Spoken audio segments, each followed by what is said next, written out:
La seule chose que ma grand-mère m'a été laissée, sa bague, fut vendue par mes parents pour 22 000 $ au profit de ma sœur. Ce n'est qu'une bague, disait maman. 3 ans plus tard, un homme frappe à ma porte avec une boîte de velours. Ma grand-mère avait tout anticipé. Ce qu'elle contenait n'était pas la bague, mais un trésor 100 fois plus grand. Il est 2 heures du matin un mardi et je me tiens de l'autre côté de la rue, sous la pluie, à fixer une vitrine en verre dépoli. Les lettres dorées sur la fenêtre indiquent Aura by Brit. C'est la boutique de bien-être de luxe de ma sœur cadette. Dans ma main droite, protégée par une pochette en plastique, se trouve un préavis de 30 jours pour quitter les lieux. Moi, et le propriétaire anonyme de l'entreprise qui est sur le point de l'expulser, de saisir ses biens et de briser son rêve. Pour comprendre comment nous en sommes arrivés là, pour comprendre pourquoi une sœur ferait une telle chose, il faut remonter 3 ans en arrière, à une bague en saphir, une maison de vente aux enchères, et une mère qui pensait que mon silence signifiait soumission. Il y a 3 ans, je suis entré dans ma chambre chez mes parents et j'ai trouvé ma boîte à bijoux ouverte. L'insert en velours où ma grand-mère Hélène gardait sa bague en saphir vintage était vide. C'était la seule chose physique qu'elle m'avait laissée. Je suis descendu. Ma mère, Patricia, était assise à l'îlot de cuisine, sirotant un café noir, et faisant défiler sa tablette. Mon père, Thomas, essuyait l'évier. J'ai demandé où était la bague. Patricia n'a même pas levé les yeux. Elle a pris une gorgée de son café, a posé la tasse et a dit « Ce n'est qu'une bague, Darlene. Nous l'avons vendue aux enchères successorales. » Britney avait besoin de capitaux pour sa nouvelle vitrine. 22 000 $.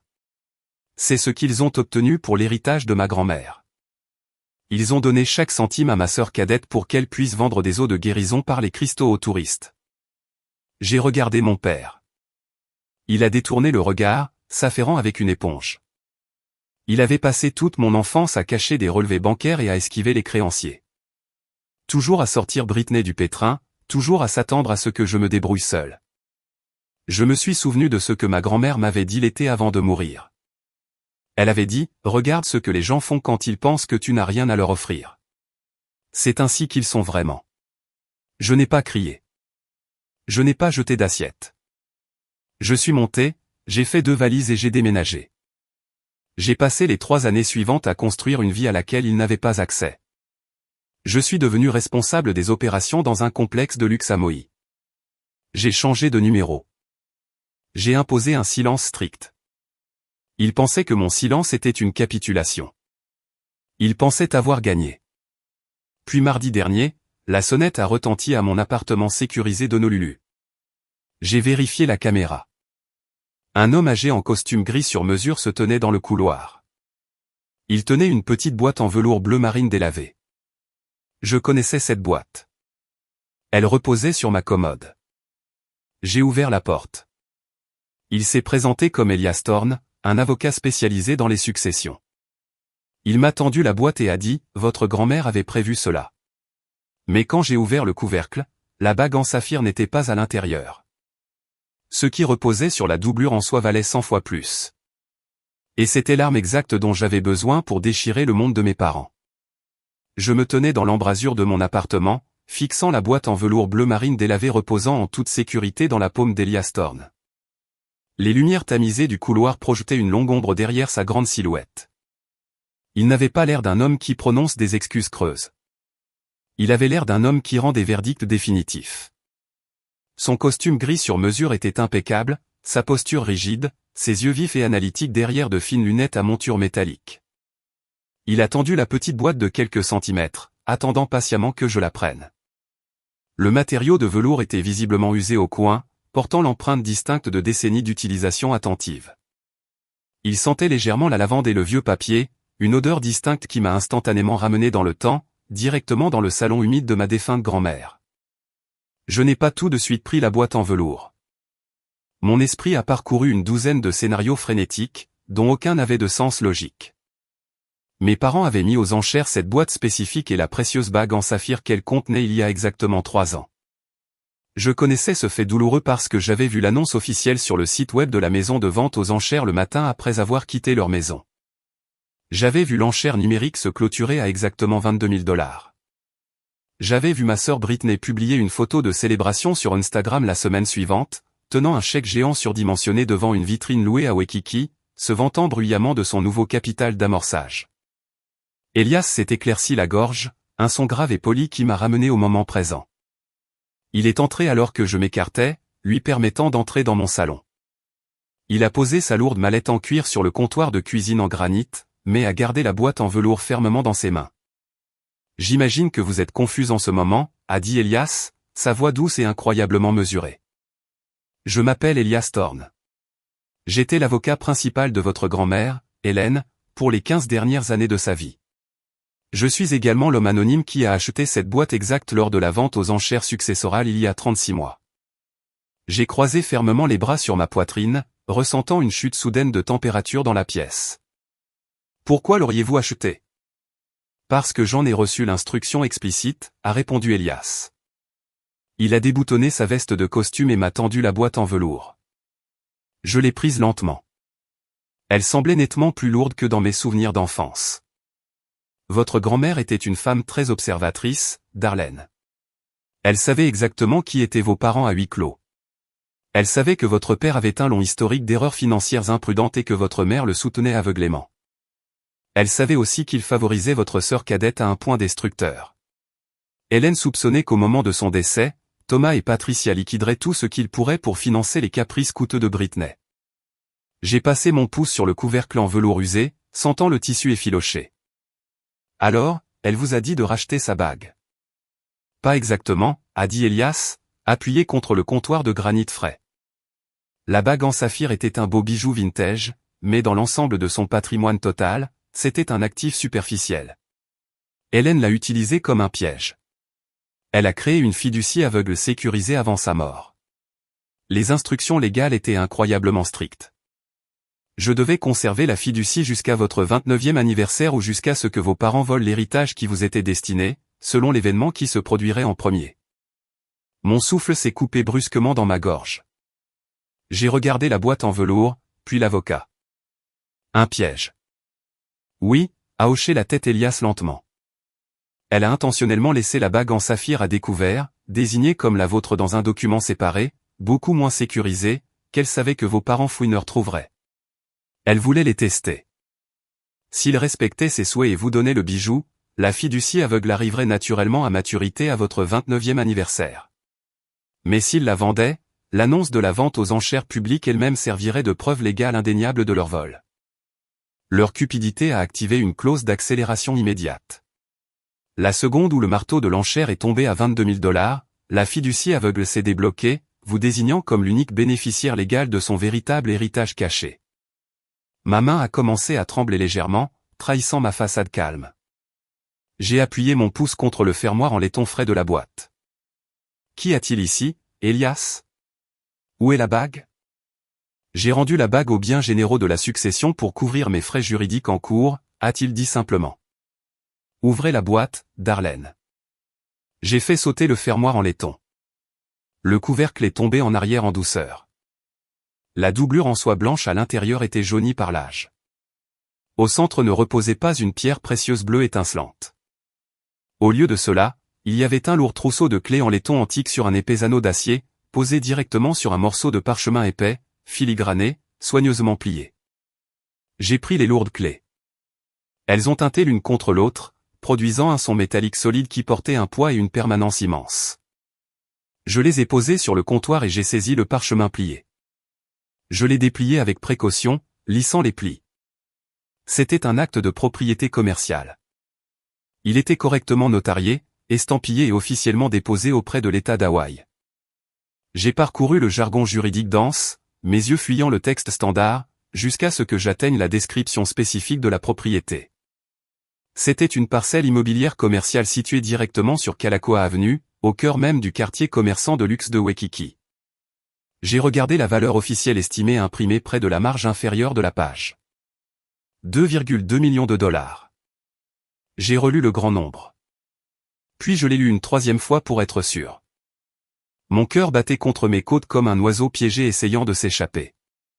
Ma grand-mère ne m'avait pas laissé un simple bijou pour me souvenir d'elle. Elle m'avait laissé un véritable empire. Elle m'avait laissé un pouvoir financier fondamental inébranlable. J'ai regardé de nouveau l'adresse exacte de l'immeuble commercial, le numéro de rue, la lettre spécifique de la suite. Les chiffres noirs me regardaient, étrangement familiers, beaucoup trop familiers. Mon esprit est immédiatement revenu au préavis d'expulsion que j'avais tenu sous la pluie quelques nuits auparavant, l'avis légal que j'avais préparé dans le cadre de mon travail d'entreprise de gestion de propriété commerciale en difficulté pour un groupe d'investissement silencieux. Mais ce document était entièrement différent. C'était ma propriété personnelle. J'ai regardé de nouveau la lettre de la suite. Suite B. Je connaissais la suite B sur Calacoa Avenue. Toute ma famille proche connaissait la suite B. C'était un espace commercial d'angle de premier ordre, avec de coûteuses vitrines en verre dépoli du sol au plafond. C'était l'exact immeuble où Britney avait signé avec enthousiasme un bail commercial il y a 3 ans. C'était l'exact immeuble où elle vendait actuellement ses eaux de guérison par les cristaux et ses sérums de collagène végétalien hors de prix à de riches touristes. C'était Aura by Brit. L'ironie poétique a déferlé sur tout mon corps comme une vague océanique glaciale. Mes parents avaient volé la bague de ma grand-mère et l'avaient mise aux enchères pour 22 000 $ afin de payer la première année de loyer commercial de Britney. Ils avaient joyeusement remis cet argent volé à un propriétaire anonyme d'entreprise. Ils n'avaient absolument aucune idée que la SARL anonyme à laquelle ils payaient un loyer mensuel venait d'être légalement transférée à mon nom. En essayant de voler mon avenir pour financer le rêve superficiel de ma sœur, mes parents m'avaient involontairement fait sa propriétaire permanente. Chaque fois que Britney écrivait un chèque de loyer, elle me payait directement. J'ai abaissé l'acte de propriété lourd, gardant intentionnellement mon visage entièrement vide d'expression. Dans mon travail exigeant de gestion d'opérations de complexes de luxe, j'avais appris très tôt que celui qui contrôle ses émotions contrôle toute la pièce. J'ai regardé Elias. Il me regardait attentivement avec une expression tranquille et complice sur son visage buriné. Il connaissait l'adresse de Waikiki. Il savait exactement ce que cette révélation stupéfiante signifiait pour la dynamique de ma famille. La SARL privée qui gère la propriété commerciale est maintenant sous votre contrôle exécutif direct, a dit Elias. Son ton professionnel est passé de compteur à conseiller juridique. La société de gestion immobilière désignée gère les opérations quotidiennes banales, encaisse les chèques de loyer et paie les impôts fonciers, protégeant ainsi votre véritable identité. Pour autant que le locataire actuel le sache, il loue à une société du continent sans visage. Vous avez pleine autorité exécutive sur toutes les décisions de location à venir. Merci, Elias, ai-je dit, ma voix restant parfaitement stable, ne trahissant aucune de l'adrénaline qui déferlait actuellement dans mes veines. Vous avez exécuté ces dernières volontés parfaitement. Hélène a toujours cru que vous étiez le seul membre de la famille assez fort pour gérer cette responsabilité, a-t-il dit en prenant sa lourde mallette. Elle m'a dit une fois que les gens silencieux sont les seuls qui savent vraiment écouter. Utilisez ce pouvoir judicieusement, Darlene. Je l'ai accompagné jusqu'à ma porte d'entrée et je l'ai regardé entrer dans l'ascenseur du couloir. Les portes métalliques se sont refermées, me laissant complètement seul dans le couloir silencieux. Je suis retourné dans mon appartement et j'ai pris la boîte en velours délavé. Je suis entré dans mon bureau à domicile et je l'ai placée délicatement sur le coin de mon bureau en acajou. Elle ressemblait à un presse-papier sentimental, une relique inoffensive d'un passé révolu. Mais elle n'était pas inoffensive du tout. C'était le coup de départ d'une guerre dont il ne savait même pas qu'il la menait.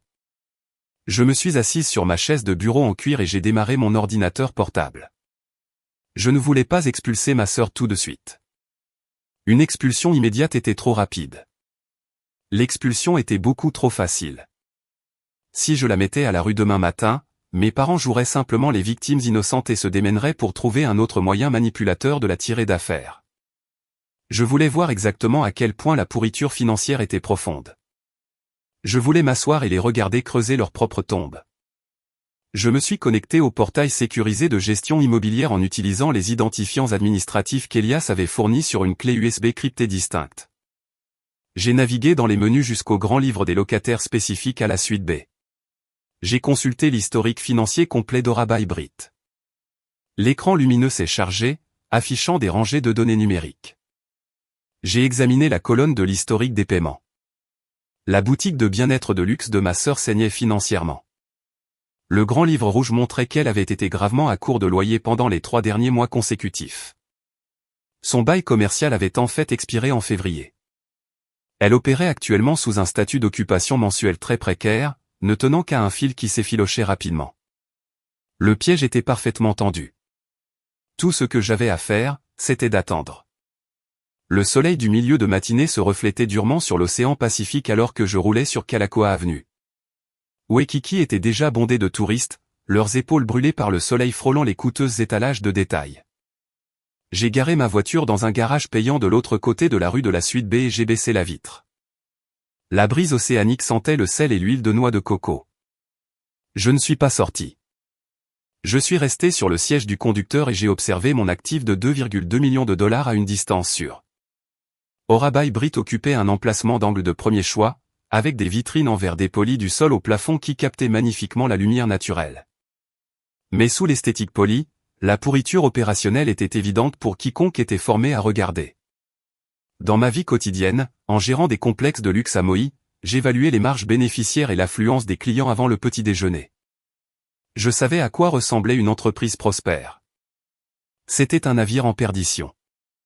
J'ai pris ma tablette sur le siège passager et j'ai accédé au portail de gestion immobilière. Je devais comprendre les paramètres légaux exacts de la location de ma sœur. Le grand livre numérique a confirmé mes soupçons de la nuit précédente. Britney n'était pas seulement en retard sur ses paiements. Son bail commercial initial avait expiré en février. Elle n'avait jamais signé de renouvellement. Elle opérait sous un statut d'occupation mensuel. Les implications légales de ce seul détail étaient stupéfiantes. Une expulsion commerciale standard pour non-paiement pouvait prendre des mois, nécessitant des dates d'audience et des batailles juridiques compliquées. Mais un statut d'occupation mensuel était entièrement différent. Il ne nécessitait aucune justification. Un propriétaire n'avait besoin que d'émettre un préavis de 30 jours pour quitter les lieux. C'était une résiliation nette et incontestable. Mon téléphone a vibré dans le porte-gobelet, me tirant de mes pensées. J'ai regardé l'écran. L'identification de l'appelant affichait un nom que je n'avais pas vu depuis 36 mois. Patricia. Mon pouce a plané sur le bouton rouge de refus. Le silence des 3 dernières années pesait lourd dans l'air étouffant de ma voiture. J'ai pris une lente inspiration, calmant mon pouls. L'information est la monnaie la plus précieuse dans toute guerre. J'ai glissé l'icône verte et j'ai porté le téléphone à mon oreille. Je n'ai pas dit bonjour. J'ai simplement attendu. Darlene, ma chérie, c'est toi, a demandé ma mère, sa voix flottant à travers le haut-parleur. Elle était codée d'un ton mielleux familier, l'octave exacte qu'elle utilisait lorsqu'elle acculait un donateur lors d'un déjeuner de charité. C'est moi, ai-je répondu, gardant ma voix plate et sans particularité. Oh, Dieu merci, a soupiré Patricia, une expiration théâtrale de soulagement. Ça fait si longtemps, ma chérie. Tu nous as tellement manqué. La famille ne devrait pas rester séparée comme ça. J'ai regardé à travers le pare-brise la boutique de bien-être en faillite de l'autre côté de l'avenue. Pourquoi appelles-tu, Patricia? L'utilisation de son prénom a provoqué une brève pause révélatrice sur la ligne. La façade douce s'est fissurée une fraction de seconde avant qu'elle ne la reconstitue avec expertise. J'appelle parce que nous avons besoin de ton aide. Darlene, ta sœur est dans une situation terrible. Un propriétaire d'entreprise sans visage a acheté son immeuble et refuse de renouveler son bail. Ils exigent 6 mois de loyer impayé. Ils essaient de détruire son rêve juste au moment où elle est sur le point de percer. Ça a l'air malheureux, ai-je dit, me penchant en arrière contre l'appui tête en cuir. C'est un cauchemar, a insisté Patricia, son rythme s'accélérant. Ces investisseurs du continent n'ont pas de cœur. Ils ne se soucient que du profit. Britney est dévastée. Elle a mis son âme dans cet espace. Thomas et moi faisons tout ce que nous pouvons, mais nos liquidités sont actuellement immobilisées sur le marché immobilier. Nous avons besoin que tu contractes un prêt personnel pour couvrir les arriérés. Juste un prêt relais jusqu'à ce que le nouveau trimestre commence. Tu as ce poste de direction bien rémunéré au complexe. Les banques t'approuveront instantanément. J'ai laissé le silence s'étirer pendant 5 longues secondes. J'ai imaginé ma mère arpentant sa cuisine immaculée, enroulant le cordon du téléphone autour de ses doigts manucurés. Elle n'appelait pas pour s'excuser d'avoir vendu la bague de ma grand-mère. Elle appelait pour extraire plus de capital, me considérant non pas comme une fille mais comme une ligne de crédit inexploitée. Tu veux que je contracte un prêt personnel pour payer un propriétaire anonyme, ai-je déclaré, dépouillant les mots de toute émotion. C'est un investissement dans l'avenir de ta sœur, a rapidement corrigé Patricia. La famille protège la famille. Nous devons tous y contribuer.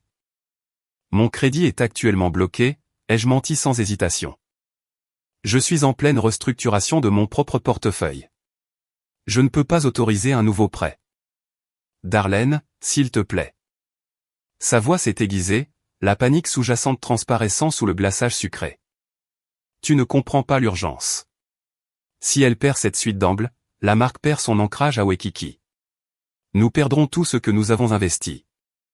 Je ne peux pas vous aider, ai-je dit. La ligne est devenue silencieuse.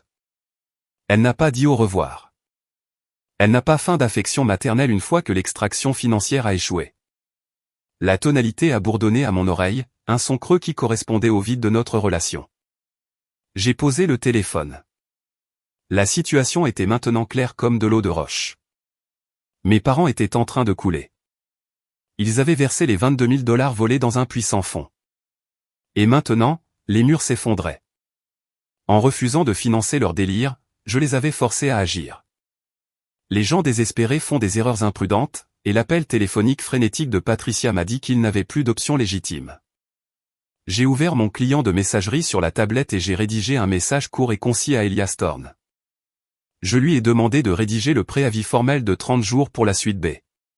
Il n'y aurait pas de négociation, pas de plan de paiement et pas de prolongation. Le compte à rebours avait officiellement commencé. J'ai mis la voiture en marche et je me suis éloigné du trottoir, laissant les vitrines poussiéreuses d'Oraba hybride dans mon rétroviseur. L'échec et mat légal était en marche. Mais alors que je m'engageais sur l'autoroute, en direction de l'aéroport, une question persistante me préoccupait.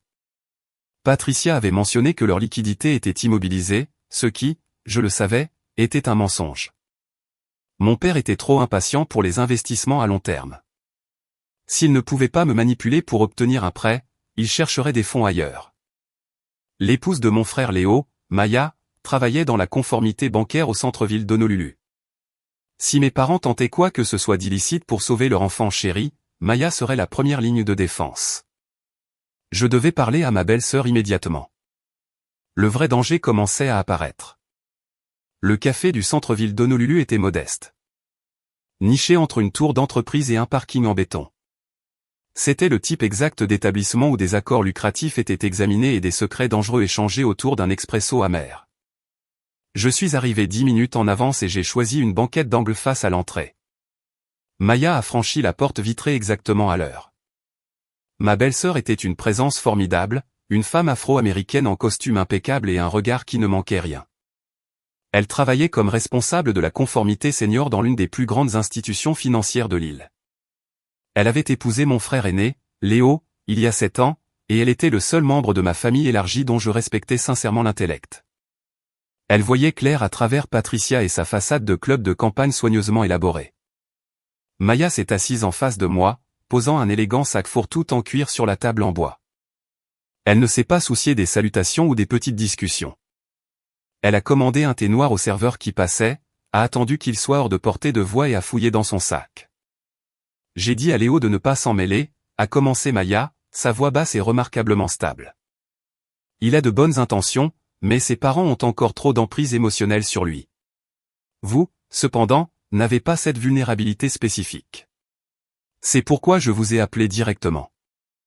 J'ai apprécié sa franchise. Qu'ont-ils fait, Maya? Elle a sorti une épaisse enveloppe Kraft et l'a glissée sur le bois poli.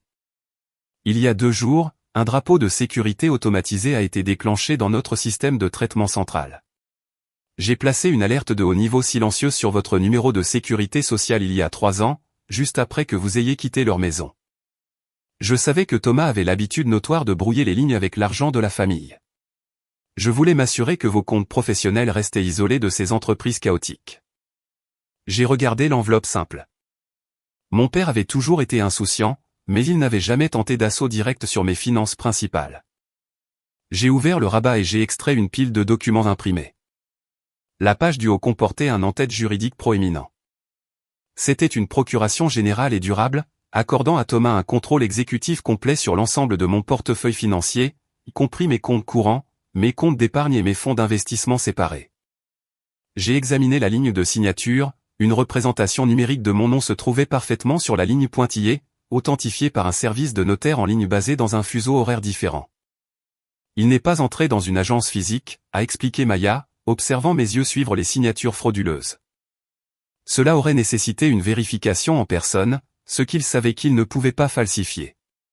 Au lieu de cela, il a utilisé un notaire électronique à distance.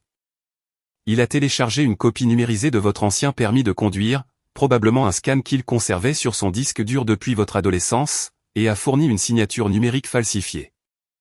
Il a ensuite soumis cette procuration fabriquée à notre service de virement bancaire, initiant un virement national de 80 000 $ de votre compte d'épargne principal directement sur le compte d'exploitation commerciale d'Orabai Brit. Mon sang s'est glacé, pourtant ma posture physique est restée parfaitement immobile. L'audace était stupéfiante. Thomas ne demandait plus seulement un prêt. Il commettait activement une fraude bancaire fédérale et une usurpation d'identité pour siphonner mon capital durement gagné dans la boutique de bien-être en faillite de ma sœur. Il considérait mes économies comme son fonds d'urgence personnel accessible chaque fois que son enfant chéri rencontrait un léger inconvénient. Le virement est-il terminé, ai-je demandé, en gardant mon ton entièrement dépourvu de panique. Non, a répondu Maya, prenant une lente gorgée de son thé nouvellement arrivé. Mon alerte de sécurité a intercepté la demande d'acheminement avant que les fonds ne soient compensés par la chambre de compensation. J'ai intercepté la transaction et j'ai placé un blocage administratif strict sur le mouvement. L'argent est en sécurité, Darlene. Il n'a jamais quitté votre compte. J'ai de nouveau regardé les documents falsifiés. Le timbre de la date indiquait que Thomas avait soumis les documents moins de 48 heures auparavant, à peu près au moment où Patricia m'avait appelé pour me supplier de lui accorder un prêt-relais. Ils exécutaient une attaque coordonnée. Patricia jouait la mère désespérée pour me distraire pendant que Thomas opérait dans l'ombre, tentant de vider mes comptes électroniquement. Vous possédez des preuves concrètes d'un crime fédéral, ai-je déclaré, tapant sur la pile de papier. Si vous transmettez cela aux autorités fédérales dès maintenant, Thomas fera face à une peine de prison importante. Maya a hoché la tête lentement. En tant que responsable de la conformité, je suis légalement obligé de signaler toute fraude suspectée. Cependant, j'ai 48 heures pour mener une révision interne avant d'escalader le drapeau au niveau fédéral. Je voulais vous donner l'arme en premier. Vous avez gagné le droit de décider comment cette guillotine spécifique tombera. Mon esprit a calculé les lignes de temps qui s'entrecroisaient. Ma société de gestion immobilière anonyme venait d'émettre le préavis officiel de 30 jours pour la boutique de Britney. Le compte à rebours de son expulsion était déjà lancé. Si Thomas croyait avoir réussi à voler mes 80 000 $, il supposerait qu'il pourrait payer le loyer commercial impayé et sauver le navire en perdition. Il baisserait complètement sa garde. N'annulez pas la demande de virement bancaire, ai-je ordonné, glissant les documents dans l'enveloppe Kraft. Maintenez le statut de la transaction comme en attente ou en cours de traitement dans son portail utilisateur. Maya a haussé un sourcil parfaitement sculpté. Vous voulez qu'il pense que le vol a réussi. Je veux qu'il attende, ai-je corrigé. Je veux qu'il vérifie son écran tous les matins, regardant l'icône de traitement tourner, croyant que le salut n'est qu'à un jour ouvrable. Laissez-le dire à Patricia qu'ils ont obtenu le capital. Laissez-les rassurer Britney que sa boutique est en sécurité. Si vous rejetez le virement aujourd'hui, ils passeront simplement à un autre stratagème désespéré et imprévisible. Maintenez-les figés dans l'attente. C'est un jeu dangereux, Darlene, a averti Maya, ses yeux sombres évaluant mon sang-froid. S'il soupçonne que la banque temporise, il pourrait essayer de vous confronter directement pour forcer une libération manuelle. C'est exactement ce sur quoi je compte, ai-je répondu, rangeant l'enveloppe dans mon sac à main. Les hommes désespérés font des erreurs publiques lorsque leur plan silencieux échoue. Maya a offert un bref hochement de tête approbateur. Elle comprenait parfaitement la stratégie. Elle a ramassé son élégant sac fourre-tout et s'est levée de la banquette. Je maintiendrai la transaction dans la file d'attente d'examen, mais Darlene, soyez vigilante. Thomas pense qu'il a droit à votre vie. Quand il réalisera que le vol numérique a échoué, il ne reculera pas. Il va escalader. J'ai regardé Maya quitter le café tranquille, me laissant seul avec ma boisson qui refroidissait et un sac à main contenant des preuves explosives. La dynamique avait changé irréversiblement. Je ne protégeais plus seulement l'immobilier commercial de ma grand-mère. Je défendais activement ma propre identité contre mes parents. Je suis sorti dans l'après-midi chaud d'Honolulu, sachant que le délai de traitement allait rapidement rendre Thomas fou. Il aurait besoin d'un nouvel angle, d'une nouvelle menace pour forcer ma conformité. Mon téléphone a vibré dans ma poche, un rappel vibrant et rude que la paix était terminée. L'écran s'est illuminé avec une nouvelle notification de calendrier de mon bureau de gestion de complexe à Moï. Mes parents savaient exactement où je travaillais, et ils savaient que je valorisais ma réputation professionnelle par-dessus tout. Le vol numérique avait échoué, ce qui signifiait qu'une embuscade physique était leur seul jeu restant. Les sols en marbre poli du grand hall du Kapalua Bay Resort scintillaient brillamment sous le soleil chaud de l'après-midi. J'aimais cet espace tranquille.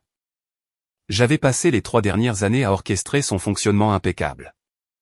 En tant que responsable des opérations pour une propriété qui s'adressait exclusivement à des personnes fortunées, ma routine quotidienne exigeait d'anticiper les crises avant qu'elles ne se matérialisent. Je gérais des clients célèbres exigeants, coordonnais des chaînes d'approvisionnement complexes à travers les îles, et maintenais une atmosphère de sérénité inébranlable. Je prospérais dans cet environnement exact parce qu'il récompensait une planification méticuleuse et pénalisait strictement toute explosion émotionnelle publique inattendue. Ma réputation professionnelle était impeccable. Mon personnel respectait mon autorité discrète et mes directeurs d'entreprise faisaient confiance à mon jugement éclairé.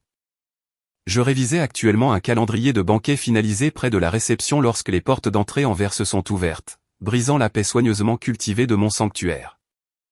Mes parents n'avaient pas leur place dans ce cadre immaculé. Ils avaient l'air frénétique, déplacés et entièrement non invités. Thomas avançait avec une épaisse chemise craft serrée contre sa poitrine, sa mâchoire tendue dans une ligne rigide de pur droit. Patricia traînait un demi-pas derrière lui, déjà en train de tamponner ses yeux secs. Elle utilisait un mouchoir froissé, préparant sa performance pour un public qu'elle n'avait pas encore assuré. Ils avaient volé d'Honolulu à Moïse sans le moindre avertissement. Le délai de traitement du virement bancaire frauduleux les avait poussés au-delà du précipice du comportement rationnel. Puisqu'ils ne pouvaient pas extraire mon argent numériquement, ils avaient traversé l'océan pour l'extraire manuellement. Je me suis éloigné de la réception, interceptant leur chemin destructeur avant qu'ils ne puissent atteindre le centre du vaste hall. Un couple riche de Chicago s'enregistrait à proximité, et un éminent dirigeant de la technologie sirotait du thé. Il reposait sur un canapé en velours à quelques mètres de là. Mes parents savaient exactement ce qu'ils faisaient. Ils instrumentalisaient mon environnement professionnel. Ils supposaient que je me rendrais à leurs exigences financières simplement pour éviter un scandale public devant ma clientèle d'élite. Darlene, s'est écriée ma mère, sa voix anormalement aiguë pour assurer une visibilité maximale. Oh, ma chérie, nous sommes si désespérés. Nous ne savions pas où nous tourner d'autre. J'ai gardé mes mains jointes lâchement derrière mon dos, projetant une posture de légère curiosité professionnelle. Baissez la voix, Patricia, ai-je ordonné calmement. Vous dérangez les clients du complexe. Que faites-vous ici? Thomas s'est avancé, envahissant mon espace personnel. Il a poussé la chemise craft vers ma poitrine. Je n'ai pas levé les mains pour la prendre. La chemise a heurté mon blazer et est tombée sur le sol en marbre poli, éparpillant plusieurs pages imprimées. La feuille du haut affichait clairement l'entête officielle d'une demande de prêt personnel à taux d'intérêt élevé, énumérant mon nom comme garant principal. Ramassez-les et signez-les, a exigé Thomas, son visage virant au rouge vif et colérique. La banque bloque nos comptes pour un examen de sécurité d'entreprise ridicule. Britney va perdre sa vitrine d'ici la fin de la semaine si nous ne soumettons pas un chèque de banque à son propriétaire. Vous allez contresigner ce prêt-relais dès maintenant ou votre sœur sera à la rue. Patricia a laissé échapper un sanglot théâtral bruyant, enfouissant son visage dans ses mains. Comment peux-tu être si froide, a-t-elle gémi, attirant l'attention immédiate de l'équipe de conciergerie et de plusieurs grooms qui passaient. Nous sommes ta famille. Nous t'avons élevé. Nous avons tout sacrifié pour toi. J'ai regardé les documents de prêt éparpillés, puis j'ai relevé les yeux.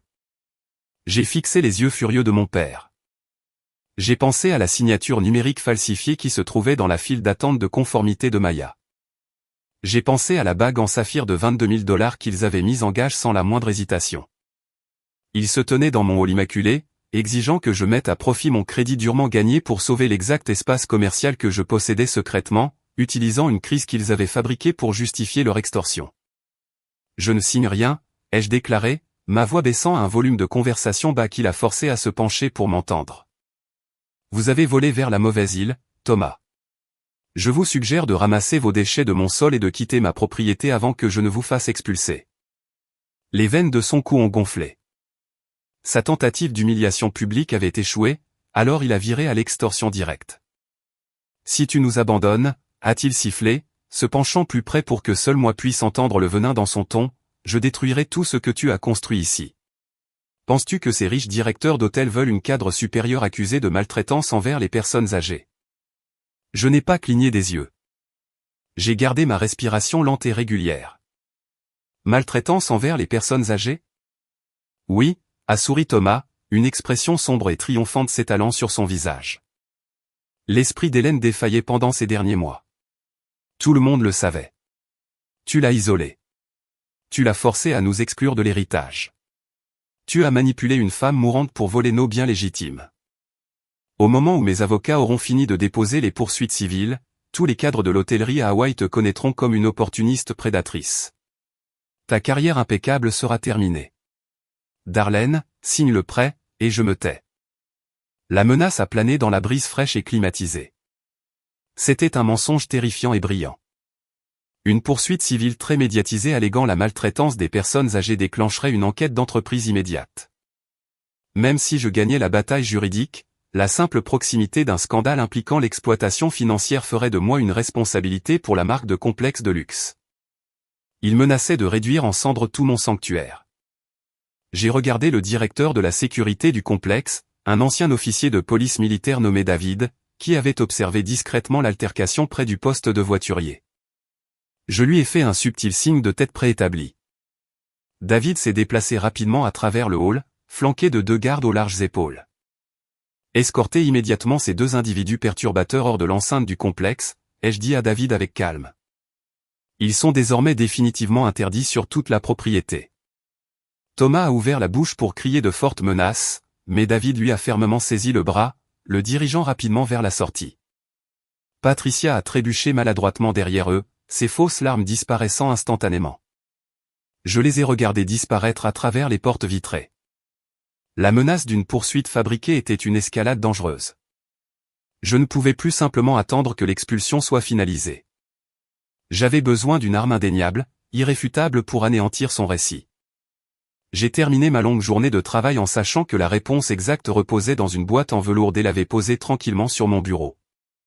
Le trajet du complexe à mon appartement d'Honolulu fut un exercice silencieux de retenue calculée. Mon père avait joué une main très dangereuse. Fabriquer une poursuite pour maltraitance envers les personnes âgées était une attaque ciblée contre mes moyens de subsistance. Dans l'industrie hôtelière de luxe, la réputation est la seule monnaie qui compte. Si une accusation d'exploitation financière faisait surface, mes directeurs d'entreprise me suspendraient en attendant une enquête. La simple ombre d'une inconduite ruinerait une carrière que j'avais passé 10 années ardues à bâtir. Thomas comptait sur ma peur du scandale public pour forcer une reddition rapide. J'ai déverrouillé ma porte d'entrée et suis allé directement dans mon bureau à domicile tranquille. Mes yeux fatigués se sont posés sur la boîte en velours bleu marine délavée reposant sur le coin de mon bureau en acajou. Elias Thorne l'avait livré, contenant les titres de propriété commerciale. J'ai pris la petite boîte, la tournant lentement dans mes mains. La structure physique semblait légèrement disproportionnée. La doublure en soie à l'intérieur du couvercle était épaisse, beaucoup plus épaisse qu'une boîte à bijoux standard ne le nécessitait. J'ai passé mon pouce le long de la couture intérieure. Le tissu ne cédait pas. Il était tendu, étiré sur un cadre intérieur rigide. J'ai ouvert mon tiroir supérieur et j'ai sorti un lourd coupe-papier en argent. J'ai glissé la lame émoussée avec précaution sous le bord de la soie jaunie. J'ai appliqué une petite pression vers le bas. L'ancienne couture collée a cédé avec une déchirure nette. J'ai retiré le tissu pour révéler la vérité. Un compartiment caché était astucieusement dissimulé à l'intérieur de la base en bois creuse. Nichée dans une petite rainure encastrée se trouvait une clé USB noire standard, juste à côté d'un morceau plié de papier à en-tête d'ivoire coûteux. J'ai posé le coupe-papier en métal sur le bureau. J'ai retiré le petit papier et l'ai déplié à plat. L'écriture fluide était élégante, marquée par l'écriture cursive distinctive que ma grand-mère avait utilisée toute sa vie. L'encre bleue était passée, mais le court message était parfaitement lisible. Pour quand ils essaieront inévitablement de vous détruire, les mots sinistres ont résonné dans la pièce silencieuse. Hélène avait anticipé ce scénario hostile exact. Elle savait que Thomas finirait par recourir à une diffamation vicieuse pour récupérer ce à quoi il se sentait en droit. Elle avait préparé une brillante contre-mesure depuis sa tombe. J'ai pris la clé USB en plastique. Elle semblait légère dans ma paume, pourtant elle portait l'immense densité d'une arme chargée. J'ai démarré mon ordinateur portable personnel. L'écran lumineux a éclairé mon visage dans le bureau sombre. J'ai inséré la clé dans le port latéral. Un seul fichier audio est apparu dans le dossier principal. La date de création numérique était estampillée exactement 8 mois avant son décès. J'ai cliqué sur le bouton de lecture. Les deux haut-parleurs ont crépité brièvement avec de l'électricité statique avant qu'une voix familière ne remplisse la pièce. Elle était nette, claire et indéniablement lucide. Ceci est Hélène Peterson, la voix a commencé sans hésitation. Je suis saine d'esprit et je dicte cette déclaration légale. Je me suis penché en arrière dans ma chaise en cuir, écoutant tranquillement le fantôme de ma grand-mère démanteler avec expertise mon père. Elle ne semblait ni confuse ni fragile le moins du monde. Elle parlait avec la précision méthodique d'une vérificatrice chevronnée, présentant des preuves accablantes à un grand jury. Elle a détaillé 3 cas spécifiques où Thomas avait manifestement falsifié sa signature pour autoriser des retraits illicites de ses comptes de retraite principaux. Elle a énuméré les dates exactes, les institutions bancaires spécifiques impliquées et les chiffres monétaires précis volés. Elle a documenté son siphonnage financier systématique s'étendant sur plus de 2 décennies complètes. Mon fils Thomas est un voleur ordinaire, a retenti sa voix, entièrement dépourvue de chaleur maternelle. Il considère les liens familiaux comme une ligne de crédit ouverte. Patricia est sa complice consentante. Il favorise Britney parce qu'elle est un reflet direct de leur propre cupidité superficielle. Ce sont des vautours tournant autour d'une carcasse qu'ils ont personnellement créée. Je laisse la propriété commerciale de Waikiki à ma petite fille aînée, Darlene. Darlene ne m'a jamais demandé un seul dollar. Elle a construit sa propre vie grâce à une discipline tranquille et à son intégrité. Si Thomas menace Darlene de quelque manière que ce soit, cet enregistrement servira de mon témoignage officiel. Le fichier audio s'est terminé brusquement. La pièce est retombée dans un silence étrange. Je suis resté figé, traitant l'ampleur de l'actif défensif que j'avais acquis. Mon père avait l'intention de me dépeindre comme une manipulatrice cruelle qui s'attaquait à une femme sénile. Cette clé USB était l'antidote juridique ultime. Elle prouvait qu'Hélène était exceptionnellement lucide jusqu'à la fin amère. Plus important encore, elle contenait une confession détaillée décrivant plusieurs crimes fédéraux commis par Thomas. Hélène m'avait donné une feuille de route impeccable pour son emprisonnement. Le délai de prescription pour la fraude bancaire était de 10 ans. Il était toujours dans la fenêtre de poursuite. J'ai minimisé le lecteur multimédia actif. J'ai ouvert mon tableau de bord de stockage en nuage sécurisé et j'ai téléchargé le fichier audio sur 3 serveurs cryptés distincts. J'ai retiré la clé USB du port de l'ordinateur et l'ai verrouillé en toute sécurité dans un lourd coffre-fort ignifuge caché derrière ma grande bibliothèque. Le prédateur venait de devenir la proie chassée. Thomas pensait avec arrogance qu'il détenait une main gagnante. Il ne réalisait pas que je tenais tout le jeu. S'il déposait la moindre motion légale contre mon nom, je transmettrais le fichier audio au procureur de district et regarderais les marshals fédéraux lui passer les menottes. Je me suis dirigé vers la grande fenêtre en verre donnant sur la vaste silhouette d'Honolulu. Les lumières de la ville scintillaient en contrebas comme des étoiles lointaines. Mon téléphone portable a sonné sur le bureau juste derrière moi. Un nouvel email était arrivé dans ma boîte de réception personnelle principale. Je suis revenu et j'ai jeté un coup d'œil à l'écran lumineux.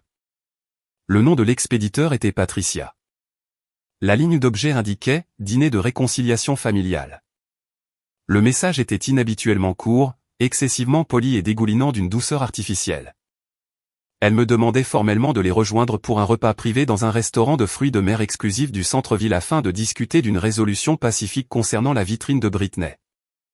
Il changeait de tactique de manipulation une fois de plus.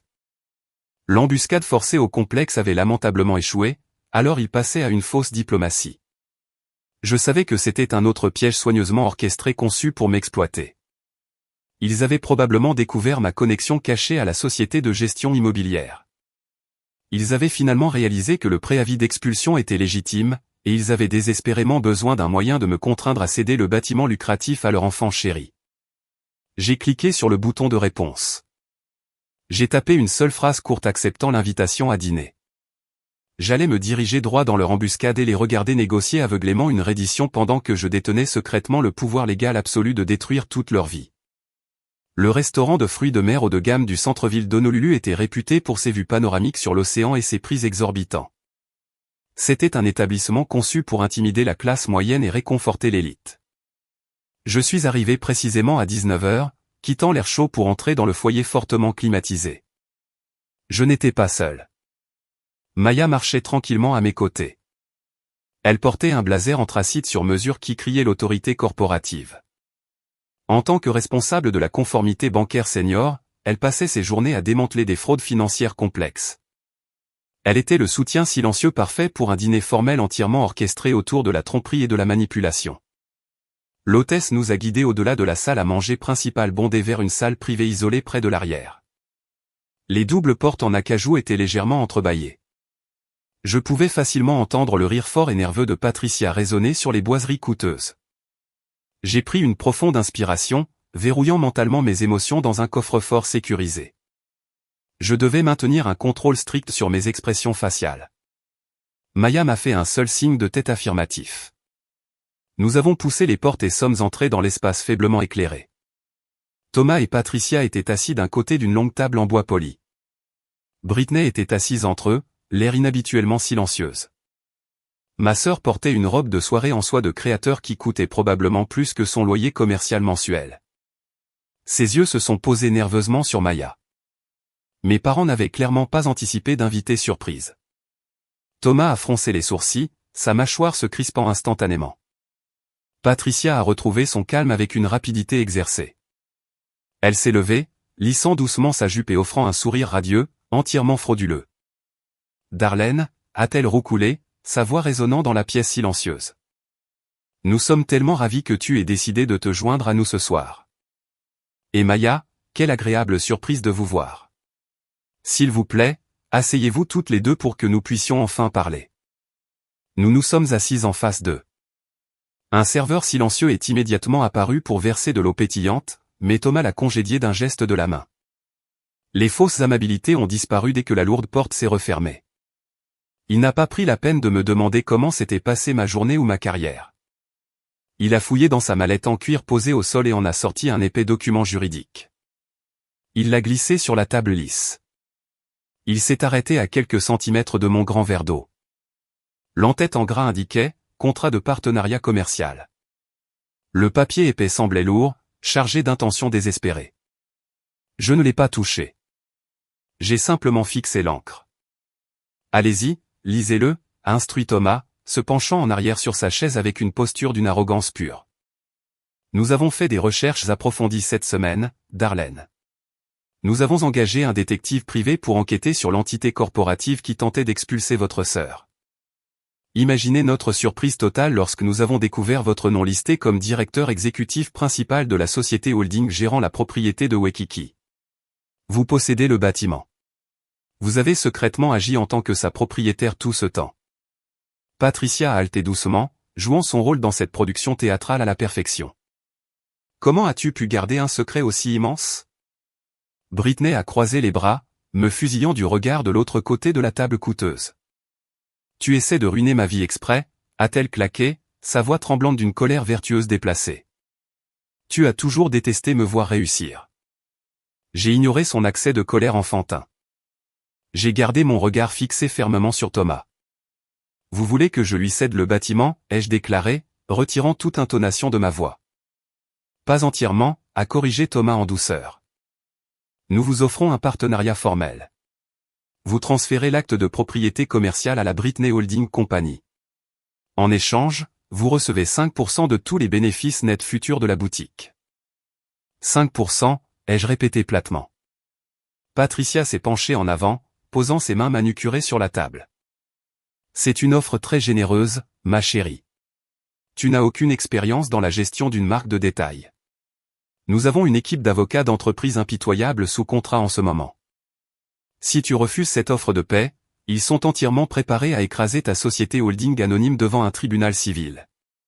Nous ferons traîner le processus d'expulsion pendant des années et épuiserons tes fonds légaux. Il n'avait vraiment aucune idée à quel point cette menace vide était hilarante.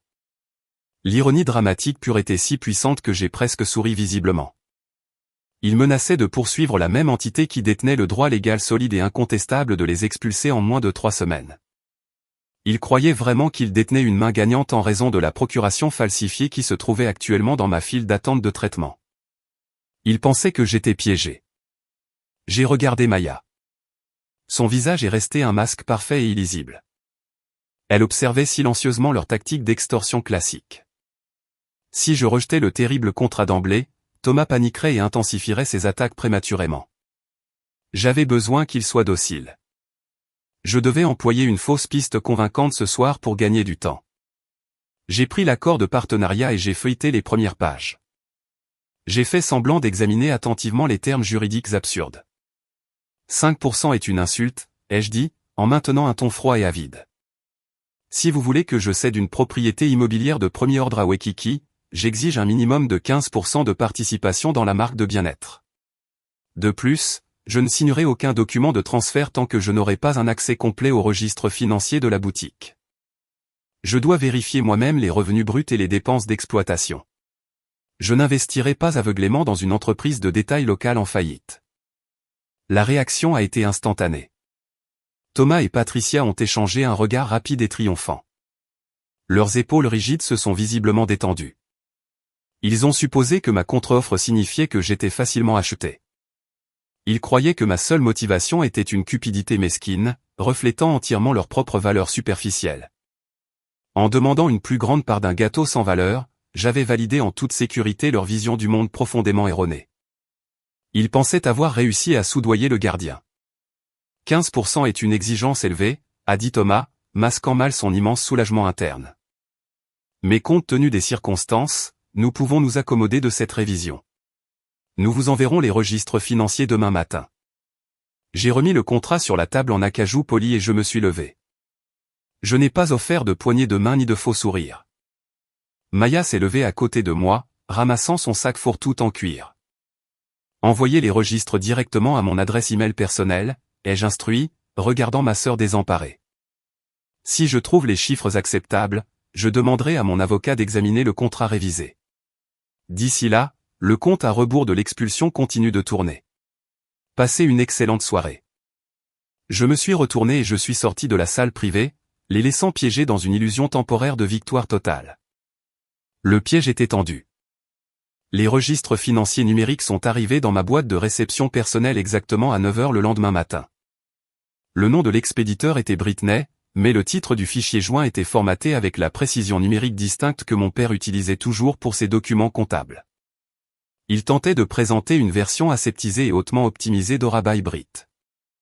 Il voulait construire l'illusion d'une entreprise de détail en difficulté mais intrinsèquement viable qui avait simplement besoin d'une injection de capital temporaire pour atteindre une rentabilité durable. Ils ont fondamentalement sous-estimé ma capacité à examiner les données financières. Je ne gérais pas les opérations quotidiennes d'un complexe de plusieurs millions de dollars à Maui en acceptant passivement les feuilles de calcul au pied de la lettre. Je savais comment creuser sous les chiffres de surface pour localiser la pourriture structurelle cachée. J'ai transmis le fichier crypté directement à Maya et j'ai organisé une rencontre chez elle ce soir-là. Léo était en voyage d'affaires à Seattle, ce qui nous a fourni l'intimité nécessaire pour mener une autopsie financière approfondie sans aucune interférence émotionnelle. Mon frère avait un bon cœur, mais il restait douloureusement susceptible aux chantages affectifs habilement concoctés par ma mère. Maya et moi avions besoin d'une clarté absolue et non filtrée. Je suis arrivé à sa maison de banlieue tranquille, portant une grande pile de feuilles de calcul imprimées et une forte détermination. Maya avait déjà préparé une cafetière de café noir et dégagé sa grande table de salle à manger pour notre enquête. Nous avons étalé les registres financiers imprimés sur le bois poli, créant une carte visuelle du déclin économique rapide de ma sœur. L'aperçu initial était sombre, mais les détails granulaires étaient entièrement catastrophiques. Nous avons passé la première heure à recouper les dépenses d'exploitation déclarées avec les moyennes commerciales de détail standard pour le district de Waikiki. Les écarts étaient flagrants et immédiats. Britney ne connaissait pas seulement un problème de trésorerie temporaire. Elle exploitait une entreprise entièrement construite sur la maladie financière et une toxicité profonde. La justice poétique de son échec était frappante. Toute l'identité de sa marque reposait sur la vente de l'illusion d'un bien-être holistique pur. Pourtant, sa structure fondamentale était fondamentalement malade. Maya a tapé son stylo sur une colonne surlignée de factures de fournisseurs. Regardez ses comptes fournisseurs impayés, a-t-elle noté, ses instincts professionnels de conformité instantanément engagés. Elle a atteint le plafond de 3 cartes de crédit d'entreprise à rendement élevé distinctes au cours des 8 derniers mois. Les intérêts renouvelables à eux seuls consomment près de 40% de son revenu mensuel brut. Mais le vrai problème réside chez les fournisseurs locaux. Elle n'a pas payé son principal distributeur d'inventaire depuis plus de 90 jours. Elle doit des soldes importants au décorateur d'intérieur de la boutique, à l'imprimerie locale qui crée son emballage de marque et à l'entrepreneur privé qui entretient son coûteux système de filtration d'eau. Je me suis penché plus près, analysant les dates spécifiques attachées aux factures impayées. Elle utilise les maigres revenus qu'elle génère pour maintenir son style de vie personnel tout en escroquant délibérément les fournisseurs locaux hawaïens qui dépendent de son entreprise pour nourrir leur propre famille, ai-je observé. Sentant une colère froide et vive se cristalliser dans ma poitrine. Elle projette une image de succès entrepreneurial local tout en exploitant activement la communauté même qu'elle prétend soutenir. Cela empire, a dit Maya, tirant une feuille de grand livre différente vers le centre de la table. Examinons la structure de la paie. Elle a répertorié 2 associés de vente à temps partiel sur sa liste d'employés. Cependant, les remises d'impôts fédéraux sur la masse salariale sont extrêmement incohérentes. Il semble qu'elle les classe fréquemment comme entrepreneurs indépendants pour éviter de payer les cotisations patronales standards, ce qui constitue une violation grave des classifications fédérales du travail. De plus, ses dépenses de marketing mensuelles sont complètement disproportionnées par rapport à son volume de vente réel. Elle dépense des milliers de dollars chaque mois en campagnes agressives sur les médias sociaux et en parrainage d'influenceurs superficiels. Au lieu de régler ses dettes légitimes, j'ai documenté chaque écart, constituant un dossier complet et indéniable de sa mauvaise gestion flagrante. Mes parents avaient audacieusement exigé que je cède une propriété commerciale de 2,2 millions de dollars pour soutenir ce navire chaotique en perdition. Ils croyaient qu'ils m'offraient une généreuse participation de 15% dans une marque prometteuse alors qu'en réalité, ils tentaient de m'ancrer à un cratère financier en expansion rapide. Ils s'attendaient à ce que mon capital durement gagné absorbe l'impact dévastateur de l'incompétence profonde de Britney. Alors que nous finalisions notre examen méticuleux, mon application de calendrier a envoyé une notification silencieuse à mon appareil mobile. L'alerte numérique affichait un rappel simple et brutal. Le préavis d'expulsion légale de 30 jours émis à la suite B entrait officiellement dans sa dernière semaine. Le compte à rebours approchait de sa conclusion inévitable. Britney restait heureusement inconsciente de la catastrophe juridique imminente qui approchait rapidement de sa vitrine en verre dépoli.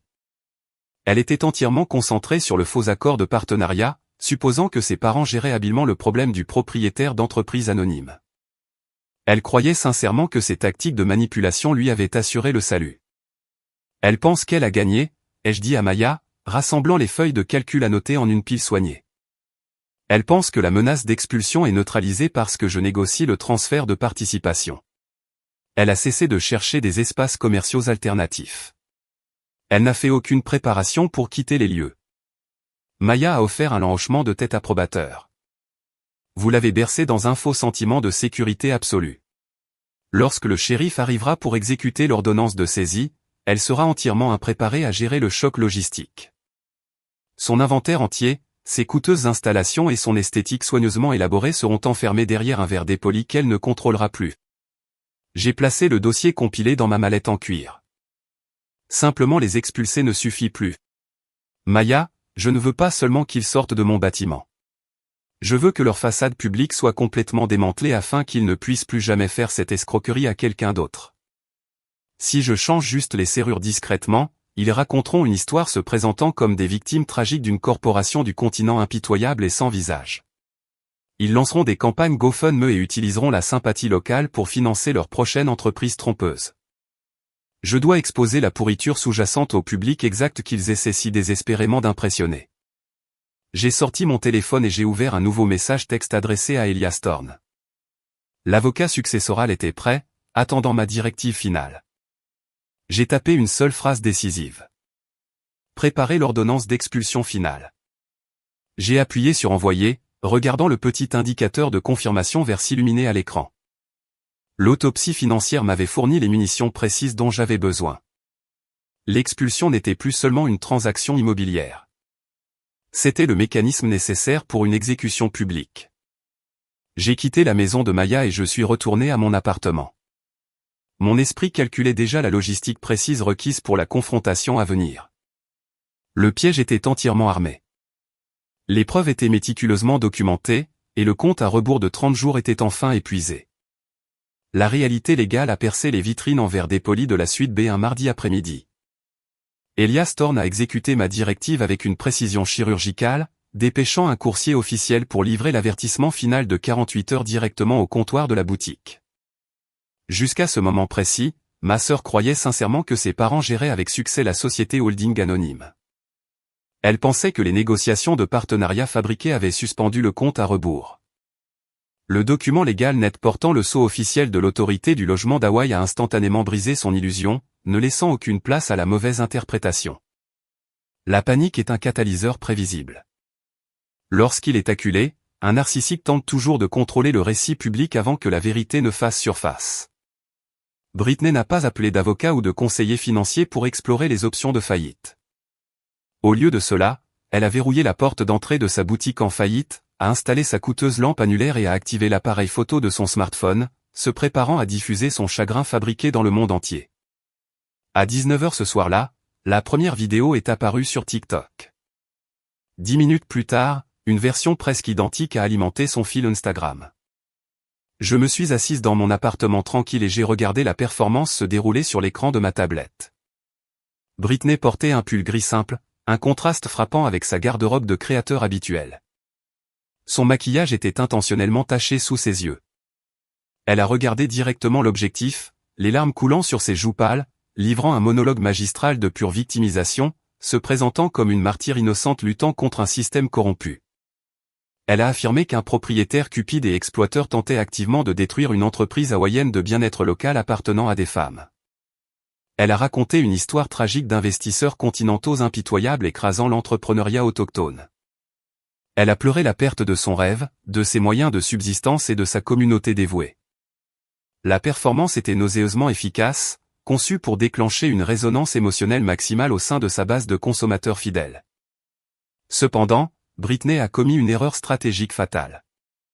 Dans sa tentative désespérée de générer de l'indignation, elle a fourni trop de détails identifiants. Elle voulait que ses followers localisent l'ennemi. Elle a mentionné que le partenaire silencieux de la société holding était un éminent cadre d'un complexe de luxe travaillant actuellement à Maui. Elle a donné des indices spécifiques sur mon âge, mon parcours éducatif et a fait référence à la baie spécifique où se trouvait mon complexe. Elle n'a jamais explicitement déclaré mon nom complet, mais a peint une cible si vivante que n'importe qui avec un moteur de recherche de base pouvait relier les points en quelques secondes, transformant son public numérique en une milice privée. Internet fonctionne avec une efficacité impitoyable. Les vidéos ont rapidement gagné du terrain, accumulant des milliers de vues, de partages et de commentaires sympathiques. Le mercredi matin, la foule numérique m'avait identifié avec succès. Ma boîte de réception professionnelle a commencé à se remplir de messages de colère provenant de comptes anonymes. Mes profils de médias sociaux personnels ont été inondés d'accusations ignobles. Le scandale localisé s'est propagé à travers le réseau hôtelier hawaïen très uni comme un feu de forêt alimenté par une indignation vertueuse, brûlant les frontières soigneusement construites de ma vie privée. Le coup fatal est arrivé précisément à midi. Mon téléphone a sonné. L'identification de l'appelant affichait le numéro de bureau privé du directeur général du Kapalua Bay Resort. J'ai répondu à l'appel, l'estomac noué d'un œuf froid et serré. Anticipant les graves conséquences professionnelles de cette exposition virale, le directeur a semblé profondément mal à l'aise mais ferme. Il m'a informé que le service des relations publiques de l'entreprise avait signalé une campagne virale sur les médias sociaux ciblant directement mon personnage. Bien qu'il apprécie personnellement mes compétences exceptionnelles en gestion opérationnelle, la marque de luxe ne pouvait pas risquer une quelconque association avec un scandale public croissant. Il m'a mis en congé administratif, en attendant un examen interne complet. Il m'a poliment demandé de remettre mes clés et de quitter la propriété jusqu'à la conclusion de l'enquête. J'ai raccroché le téléphone et j'ai regardé par la fenêtre l'horizon lointain de l'océan. Un poids écrasant s'est lourdement posé sur ma poitrine. J'avais passé 10 années ardues à bâtir une réputation professionnelle impeccable. J'avais sacrifié des vacances, des week-ends et des relations personnelles pour gravir les échelons de l'entreprise. En moins de 24 heures, Ma sœur cadette avait instrumentalisé son smartphone et fracturé toute ma carrière. C'était le point le plus bas que j'ai jamais connu. L'isolement était étouffant. J'ai ressenti une envie soudaine et dangereuse de me connecter en ligne, de publier la vérité et de me défendre contre l'assaut numérique. Mais réagir émotionnellement est exactement ce que font les gens désespérés. Répondre à une campagne de diffamation pendant que le feu fait rage ne fait que fournir plus d'oxygène aux flammes. Je me suis souvenu du dossier financier méticuleux que Maya et moi avions compilé. Je me suis souvenu de l'enregistrement audio de grand-mère Hélène enfermée dans mon coffre-fort ignifuge. Si je ripostais maintenant, je m'engagerais simplement dans une querelle désordonnée et indigne. J'avais besoin que l'exécution publique soit rapide, indéniable et permanente. Je me suis forcé à m'éloigner de l'ordinateur. J'ai placé mon appareil mobile dans un tiroir de bureau. J'ai choisi d'endurer la chaleur brûlante de l'humiliation publique. J'ai laissé la campagne de diffamation respirer. Je voulais que Britney se sente invincible. Je voulais qu'elle pousse le récit si loin et creuse sa tombe publique si profondément qu'en sortir deviendrait une impossibilité physique. Chaque vue virale, chaque commentaire sympathique et chaque publication partagée augmentait simplement la hauteur d'où elle était sur le point de tomber. Tard ce soir-là, ma montre connectée a vibré à mon poignet. C'était un seul message texte de Maya. La notification contenait 3 mots courts. Tiens bon. Le bref message de solidarité a stabilisé mon pouls accéléré. Maya comprenait la nécessité tactique éprouvante de cette endurance silencieuse. Le lendemain matin, je me suis rendu au quartier juridique du centre-ville pour rencontrer Elias Thorne. Son bureau était un sanctuaire tranquille de chaînes foncées et de volumes juridiques reliés. Il n'a pas posé de questions sur les vidéos virales. Il ne traitait que de faits exploitables. Nous nous sommes assises l'une en face de l'autre et avons finalisé la logistique exacte de la saisie par le shérif. La date d'exécution était fixée. Les paramètres légaux étaient fermement établis. Elias m'a remis l'ordonnance finale signée du tribunal. Le lourd parchemin scellé ressemblait à une arme chargée dans mes mains.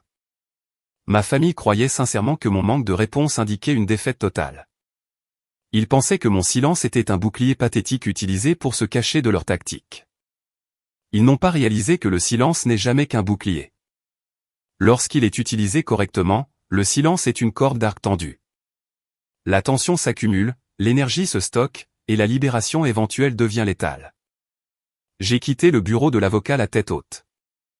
Ma sœur avait programmé un événement de grande réouverture dans sa vitrine pour capitaliser sur sa nouvelle sympathie virale.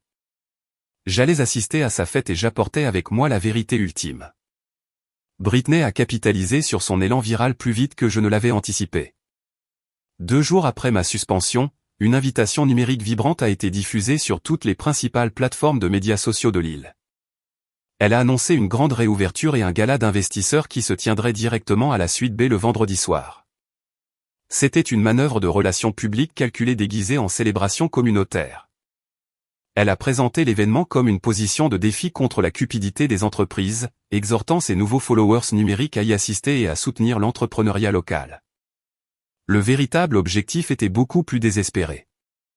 Elle avait l'intention de financer son passif astronomique en sollicitant des capitaux auprès de riches investisseurs providentiels et d'éminents influenceurs de style de vie sous le couvert d'un achat d'actions exclusif. Elle a invité la presse locale à documenter son récit d'outsider triomphant. Elle voulait des flashs de caméras et du champagne à flot, pariant que le poids même de la bonne volonté du public forcerait la société holding anonyme à reculer. Elle supposait qu'aucun propriétaire n'oserait exécuter une expulsion au milieu d'une couverture médiatique aussi élogieuse. Sa stratégie était fondamentalement imparfaite car elle croyait toujours qu'elle se battait contre une corporation du continent sans visage. Elle ne savait pas qu'elle se battait contre une sœur qui n'avait plus rien à perdre. Mon téléphone a vibré sur le comptoir de la cuisine tôt le jeudi matin. Elias Thorne a parlé avec sa cadence mesurée habituelle. Il a confirmé le calendrier légal final. Le département du shérif du comté avait traité notre demande. Des officiers armés devaient arriver à la propriété de Calacoa Avenue exactement à 9 h le lendemain matin, quelques heures seulement après la fin du gala. Ils escorteraient toute personne restant hors des lieux et changeraient les serrures physiques des portes en verre dépoli. L'expulsion légale n'était plus une menace en suspens. C'était une certitude programmée. J'ai remercié l'avocat et j'ai mis fin à l'appel, sentant un calme étrange et profond s'installer dans mon esprit. J'ai passé le vendredi après-midi à préparer la soirée avec un soin méticuleux. Je n'ai pas choisi ma tenue à la légère. J'ai contourné les uniformes standards de gestion de complexe et j'ai choisi un tailleur pantalon anthracite sur mesure. Les épaules structurées et les revers nets projetaient une autorité inébranlable. J'ai attaché mes cheveux en une coiffure élégante et sévère, éliminant toute trace de douceur de mon apparence. J'ai appliqué un maquillage minimal. Je ne voulais pas ressembler à une femme assistant à une célébration. Je voulais ressembler à une cadre arrivant pour clôturer une acquisition hostile. Je suis entré dans mon bureau à domicile et j'ai ouvert le lourd coffre-fort ignifuge caché derrière ma bibliothèque. J'ai récupéré la petite clé USB noire contenant la confession enregistrée de grand-mère Hélène. J'ai glissé l'appareil dans la poche droite de mon blazer. Il reposait contre ma hanche, un petit morceau de plastique portant suffisamment de vérité explosive pour envoyer mon père dans un pénitencier fédéral. Ensuite, j'ai pris une simple chemise Kraft sur mon bureau. À l'intérieur de cette chemise, j'ai rangé les copies imprimées des virements bancaires frauduleux que Maya avait interceptés. Juste derrière ces documents, j'ai placé l'avis d'expulsion de 30 jours ordonné par le tribunal, portant le sceau officiel de l'autorité du logement. J'ai tenu la chemise Kraft dans ma main gauche. Je me suis tenu devant le miroir pleine longueur de mon couloir, fixant mon propre reflet.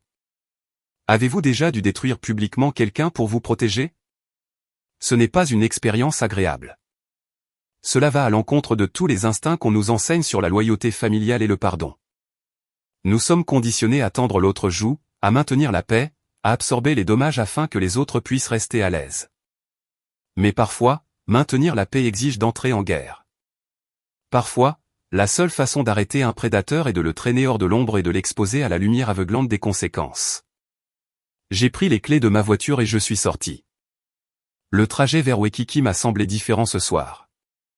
Le soleil couchant peignait le ciel de teintes vives d'orange et de violet bleuté, se reflétant sur les eaux calmes de l'océan. La circulation touristique habituelle avançait lentement le long de l'autoroute côtière. Mais je ne me suis pas sentie impatiente. J'ai navigué dans les rues congestionnées avec un rythme régulier et délibéré. J'ai pensé à la bague en saphir de 22 000 $ que mes parents avaient vendue sans le moindre regret. J'ai pensé aux faux documents de prêt que Thomas avait essayé de me forcer à signer dans le hall du complexe. J'ai pensé à la campagne de médias sociaux vicieuse qui avait temporairement déraillé ma carrière impeccable. Chacune de leurs actions était un choix délibéré pour élever leur enfant chéri à mes dépens. Ils avaient construit un château de mensonges imposant, l'équilibrant de manière précaire sur mes épaules. Ce soir, j'allais simplement m'écarter et regarder toute la structure s'effondrer. Je me suis garé dans un parking sécurisé situé à un pâté de maison de la vitrine du magasin. L'air du soir était épais et humide alors que je montais sur le trottoir en béton. J'entendais déjà le rythme régulier de la musique entraînante résonner dans l'avenue, provenant directement de ma propriété commerciale. Je me suis dirigé vers la suite d'angle. Les vitrines en verre dépoli brillaient de l'intérieur, illuminant le trottoir. Une corde de velours gardait l'entrée, gérée par un agent de sécurité engagé vérifiant les noms sur une tablette numérique. Une petite foule de participants élégants débordait sur le trottoir, riant et tenant de minces flûtes à champagne. Des reporters locaux se tenaient près de la porte, ajustant les objectifs de leurs caméras. Britney n'avait vraiment épargné aucune dépense pour cette illusion extravagante. Elle dépensait ses derniers dollars pour projeter une image de succès indéniable, essayant désespérément d'attirer le capital nécessaire pour sauver son navire en perdition. J'ai serré ma prise sur la chemise Kraft et j'ai approché la corde de velours. L'agent de sécurité s'est avancé pour bloquer mon chemin, demandant mon invitation formelle. Je n'ai pas offert de sourire poli ou d'excuses fabriquées. J'ai maintenu le contact visuel, dégageant une aura de propriété totale. Je suis la propriétaire de ce bâtiment, ai-je déclaré fermement, ma voix coupant le bruit ambiant. Écartez-vous maintenant. Le garde a hésité, confus par mon ton autoritaire, et a abaissé la barrière. J'ai pris une profonde inspiration, laissant la brise fraîche de l'océan remplir mes poumons une dernière fois avant d'entrer dans l'atmosphère humide et parfumée du gala. Les visages à l'intérieur étaient un flou de cosmétiques et de vêtements sur mesure. C'étaient des participants enthousiastes à une fausseté glamour, prêts à remettre leur argent à une femme qui avait construit sa marque sur un héritage volé et la tromperie. Le long temps d'observation silencieuse était officiellement terminé. Je l'ai dépassé et j'ai poussé la lourde porte en verre, entrant dans la pièce vibrante et bondée. Le dernier acte de cette mascarade cruelle et épuisante était vraiment prêt à commencer. Je suis entré par les lourdes portes vitrées et j'ai immédiatement ressenti l'onde oppressante du luxe forcé. L'intérieur de la suite B était complètement transformé. Un éclairage d'ambiance doux avait remplacé l'éclat rude des magasins. Le personnel de service circulait avec des plateaux de champagne coûteux, se faufilant entre des groupes de l'élite d'Honolulu. L'air sentait les orchidées trop chères et le désespoir. Je n'ai pas marché seul. Maya flanquait mon côté droit, ses instincts de responsable de la conformité scrutant la pièce à la recherche de faiblesses structurelles. Elias Thorne flanquait mon côté gauche, portant sa mallette en cuir abîmée comme une arme chargée. Ma sœur avait vraiment épuisé ses dernières ressources pour créer cette façade scintillante. Elle voulait projeter une aura de succès inévitable, espérant aveugler les investisseurs potentiels avec un glamour superficiel. Je me suis arrêté près de l'entrée, permettant à mes yeux de s'adapter à l'éclairage tamisé. J'ai balayé la foule magnifiquement habillée, cherchant les cibles fortunées que Britney avait l'intention d'exploiter. Mon regard a dépassé les influenceurs locaux prenant des selfies près de l'étalage de cristaux et s'est posé sur la section VIP. C'est à ce moment-là que j'ai réalisé l'éclat absolu de ma propre victoire imminente. Je ne reconnaissais pas seulement ces gens sur des couvertures de magazines. Je les connaissais personnellement. Au cours de la dernière décennie, en gérant le complexe de luxe le plus exclusif de Maui, j'avais cultivé des relations professionnelles profondes avec les individus les plus puissants des îles hawaïennes. Ma sœur avait fouillé Internet pour inviter des investisseurs providentiels fortunés, désespérés de leur capital. Elle avait involontairement invité mes propres clients. J'ai vu un éminent promoteur immobilier siroter un cocktail près de la caisse. J'avais personnellement orchestré le mariage de sa fille le printemps dernier.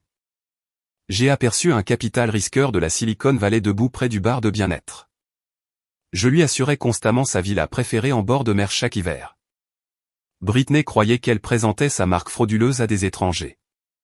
Elle la présentait en fait à mon réseau loyal. Ma mère a été la première personne à remarquer notre arrivée. Patricia se tenait près de la table d'exposition centrale, tenant une fragile flûte en verre. Au moment où ses yeux se sont posés sur les miens, tout le sang a rapidement quitté son visage méticuleusement sculpté. Sa mâchoire s'est relâchée. Le verre lui a glissé des doigts tremblants, se brisant bruyamment sur le sol en béton poli. Le son aigu a coupé la conversation ambiante à proximité, attirant une attention indésirable vers l'entrée. Britney a tourné vivement la tête pour localiser la source de la perturbation. Son faux sourire étudié a disparu dès qu'elle m'a vu debout là. Une pure panique a éclaté sur ses traits. Elle a immédiatement fait signe à un agent de sécurité engagé, debout près de la cabine du DJ, pointant frénétiquement dans ma direction. Le grand homme s'est dirigé vers nous avec une intention intimidante, prêt à expulser les invités non désirés. Elias s'est avancé en douceur, interceptant le garde avant même qu'il ne puisse parler. L'avocat chevronné a fouillé dans sa poche intérieure sur mesure et a produit une carte d'identité juridique plastifiée accompagnée d'une ordonnance du tribunal estampillée. Il a parlé tranquillement, son ton dégoulinant d'une autorité indéniable. Elias a informé le garde qu'interférer avec le propriétaire légal de la propriété entraînerait une arrestation immédiate pour intrusion. Le garde a jeté un coup d'œil au lourceau officiel, a regardé ma sœur tremblante et s'est sagement écarté. La barrière protectrice s'est évaporée. Rien ne se tenait entre moi et le petit pupitre en bois positionné à l'autre bout de la pièce. J'ai commencé à avancer. La foule s'est naturellement écartée, sentant le lourd changement de pouvoir. Thomas a émergé du bureau arrière, son visage rouge de colère. Il s'est précipité vers l'équipement audio, tentant désespérément d'éteindre le système de sonorisation. Maya s'est placée directement sur son chemin, croisant les bras. Elle n'a pas dit un mot, mais son regard féroce l'a entièrement immobilisé. J'ai atteint le pupitre et j'ai monté les 2 courtes marches. J'ai saisi le microphone en argent reposant sur le support. J'ai tapé 2 fois sur la grille métallique. Le son percussif aigu a résonné à travers le haut plafond, commandant instantanément un silence absolu. La musique de fond entraînante s'est éteinte. 150 paires d'yeux se sont tournés vers moi. J'ai regardé la mer d'invités désemparés, ma posture parfaitement droite, mon expression dénuée de toute hésitation. « Bonsoir à tous », ai-je commencé, ma voix projetant clairement à travers la boutique silencieuse. « Merci à tous d'être venus ce soir. Je vois de nombreux visages familiers dans l'assistance. Arthur, c'est merveilleux de vous revoir. J'espère que les rénovations du terrain de golf se déroulent sans problème. Jonathan, j'espère que votre famille a apprécié la mise à niveau de la suite le mois dernier. Un murmure collectif de confusion a traversé la foule aisée. Les riches investisseurs ont échangé des regards perplexes, me reconnaissant comme leur directrice des opérations de complexe de confiance, et non comme le personnage vilain dépeint dans les récentes vidéos virales. Britney est restée figée près du premier rang, sa bouche s'ouvrant et se fermant comme un poisson qui étouffe. Je suis sûr que vous vous demandez pourquoi je tiens ce microphone, ai-je poursuivi, maintenant un contact visuel stable avec les principaux investisseurs. Je m'appelle Darlene Peterson. Vous reconnaîtrez peut-être mon nom à cause de la campagne de médias sociaux ciblés que ma sœur a récemment lancée. Elle a dépeint une image très convaincante d'un propriétaire cupide et exploiteur tentant de détruire son entreprise locale. Elle a affirmé qu'une corporation du continent sans visage ruinait son rêve. Elle a menti. Je ne suis pas une sœur jalouse essayant de saboter une concurrente. Je suis la seule directrice exécutive de la société holding qui gère cette parcelle spécifique de l'immobilier commercial. Je possède ce bâtiment. Je suis sa propriétaire. Le silence qui a suivi était incroyablement lourd, épais d'un choc grandissant. Patricia s'est couvert le visage de ses mains. J'ai tourné mon attention directement vers les capital risqueurs tenant leur carnet de chèques. Vous avez été invité ici ce soir sous prétexte de financer une expansion commerciale, ai-je expliqué en utilisant la logique froide et inébranlable que j'appliquais à mes feuilles de calcul d'entreprise. On vous a dit que vos généreux investissements aideraient cette marque à se développer. C'était une autre fabrication. Cette entreprise doit actuellement à ma société de gestion immobilière exactement 80 000 $ de loyers impayés. Son bail commercial a expiré il y a des mois. Tout capital que vous injecterez dans cette entreprise ce soir n'achètera pas de nouvel inventaire ou ne financera pas de futures campagnes marketing. Votre argent ira directement sur mon compte bancaire d'entreprise pour régler ses dettes légales impayées. Le halètement collectif de la foule d'élite était audible. Une inspiration aiguë qui a complètement brisé l'illusion scintillante. L'empire du bien-être soigneusement élaboré s'est effondré en poussière en temps réel. Les investisseurs ont posé leur flûte à champagne et ont commencé à se diriger vers la sortie. Le piège avait réussi à se déclencher. Je me tenais victorieuse sur la petite scène, prenant une lente inspiration, me préparant à porter le coup final dévastateur, sachant que mon père furieux tramait déjà une contre-attaque très désespérée pour, d'une manière ou d'une autre, sauver sa propre liberté personnelle en voie de disparition. Mon père ne possédait pas la régulation émotionnelle nécessaire pour accepter la défaite avec grâce. Au moment où les riches investisseurs ont commencé à se diriger vers la sortie, ses instincts de survie ont fracturé sa raison restante. Thomas a poussé fort au-delà de Maya, ignorant son avertissement sévère. Il s'est précipité vers le petit pupitre en bois, le visage déformé par un masque de pur désespoir.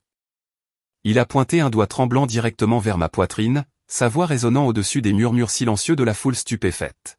« N'écoutez pas un seul mot de ce qu'elle dit », a hurlé Thomas, des postillons s'échappant de ses lèvres. Elle est légalement incompétente. Elle a un historique documenté de grave instabilité mentale. Elle a manipulé une femme mourante pour voler cette propriété, et elle fabrique ses dettes par pure jalousie. Ma fille Britney est la propriétaire légitime ici. Je n'ai pas bronché.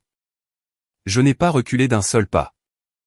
Je l'ai regardé s'agiter, un homme en train de se noyer essayant d'entraîner sous l'eau quiconque il pouvait atteindre.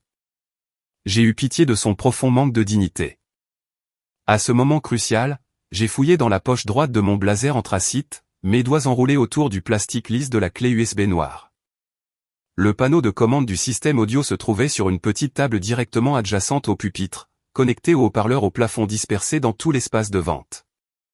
Je me suis décalé sur le côté, insérant la petite clé dans le port audio principal. J'ai tapé sur l'interface à écran tactile numérique, sélectionnant soigneusement le seul fichier audio stocké en toute sécurité dans le dossier principal. J'ai appuyé sur lecture. La musique d'ambiance entraînante a été instantanément remplacée par un bref souffle de statique. Puis une voix a rempli l'air humide de la boutique. C'était une voix qui commandait un respect immédiat, résonnant avec une clarté et une précision indéniables. Ceci est Hélène Peterson. Je suis saine d'esprit et je dicte cette déclaration légale. Thomas s'est figé instantanément. Son bras tendu est tombé à ses côtés. La couleur a quitté son visage, le laissant ressembler à une coquille vide d'homme. Le fantôme de sa mère venait d'entrer dans la pièce, et elle avait apporté un jugement avec elle. Mon fils Thomas est un voleur ordinaire, a annoncé grand-mère Hélène à travers les haut-parleurs haute fidélité, sont-on dénués de toute affection maternelle. Il considère les liens familiaux comme une ligne de crédit ouverte. Il a falsifié ma signature pour autoriser des retraits illicites de mes comptes de retraite pendant 2 décennies. Patricia est sa complice consentante. Il favorise Britney parce qu'elle est un reflet direct de leur propre cupidité superficielle. Ce sont des vautours tournant autour d'une carcasse qu'ils ont personnellement créée. Les riches invités aisés sont restés paralysés, écoutant une femme morte disséquer avec expertise l'homme qui se tenait devant eux. Je laisse la propriété commerciale de Waikiki à ma petite-fille aînée, Darlene, a poursuivi Hélène, sa voix résonnant sur les vitrines en verre dépoli. Elle a construit sa propre vie grâce à une discipline tranquille et à son intégrité. Si Thomas menace Darlene de quelque manière que ce soit, cet enregistrement servira de mon témoignage officiel. Le fichier audio s'est terminé, laissant un silence étouffant dans son sillage. J'ai fouillé dans la chemise Kraft posée sur le pupitre. J'ai extrait la pile de documents imprimés que Maya avait fournis. J'ai tenu les papiers hauts, m'assurant que les capital risqueurs et les promoteurs immobiliers puissent clairement voir l'entête officielle de la banque. Mon père vient de prétendre que je suis légalement incompétente, ai-je déclaré calmement dans le microphone. Il doit dire ça. Il a désespérément besoin que vous croyiez que je suis instable parce que si je suis saine d'esprit, alors la procuration générale et durable qu'il a soumise à une institution financière majeure il y a 48 heures est une falsification flagrante. Je suis descendu du pupitre, marchant lentement vers le centre de la pièce. J'ai brandi la signature numérique imprimée. Thomas a utilisé un notaire électronique fabriqué pour tenter un virement bancaire national de 80 000 $ depuis mon compte d'épargne personnelle, ai-je expliqué, regardant directement le célèbre dirigeant technologique qui fréquentait souvent mon complexe. Il avait l'intention de siphonner mon capital dans cette marque de bien-être en faillite pour couvrir les loyers impayés exacts que je viens de mentionner. Ma belle-sœur, Maya, est une responsable de la conformité senior. Elle a intercepté la transaction illicite avant que les fonds ne soient compensés. Ma famille fait actuellement l'objet d'une enquête fédérale active pour usurpation d'identité et fraude bancaire. L'exécution a été méthodique et chirurgicale. La réaction de la foule a été instantanée. Les riches investisseurs providentiels n'ont pas demandé de clarification. Ils ont compris la grave responsabilité légale de s'associer à des criminels fédéraux actifs. Ils ont posé leur coûteuse flûte à champagne sur les tables les plus proches et se sont dirigés résolument vers la sortie. Les influenceurs de style de vie locaux qui avaient passé les 3 derniers jours à amplifier le récit tragique de Britney ont sorti leur smartphone dans une panique pure. Je les ai regardés taper rapidement sur leurs écrans, supprimant frénétiquement leurs publications et nettoyant leur fils d'actualité en temps réel pour éviter toute complicité perçue dans un stratagème d'extorsion criminelle. Le gala étincelant s'est entièrement évaporé en quelques minutes. La pièce s'est vidée, ne laissant que des verres à moitié vides et la lourde odeur de ruine. Patricia s'est effondrée dans un fauteuil d'appoint en velours, enfouissant son visage dans ses mains, pleurant en silence. Thomas a regardé fixement le sol, son esprit incapable de traiter l'anéantissement total de sa réputation. Britney se tenait seule près de l'étalage de cristaux, sa robe de créateur semblant entièrement déplacée au milieu des débris de son empire. Sa marque de bien-être soigneusement élaborée était construite sur un capital volé, et la fondation avait finalement cédé.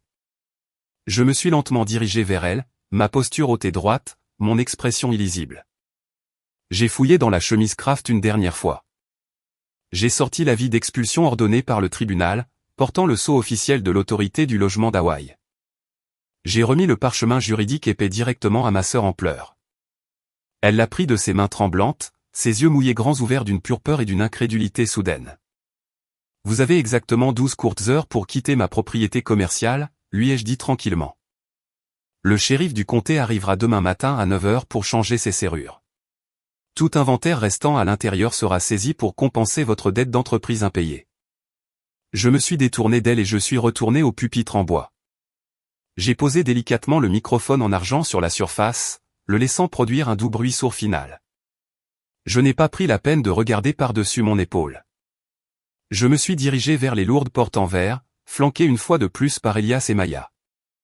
Nous sommes sortis dans la nuit chaude d'Honolulu, laissant les vestiges toxiques de ma famille enfermés dans leur propre prison qu'ils se sont construites.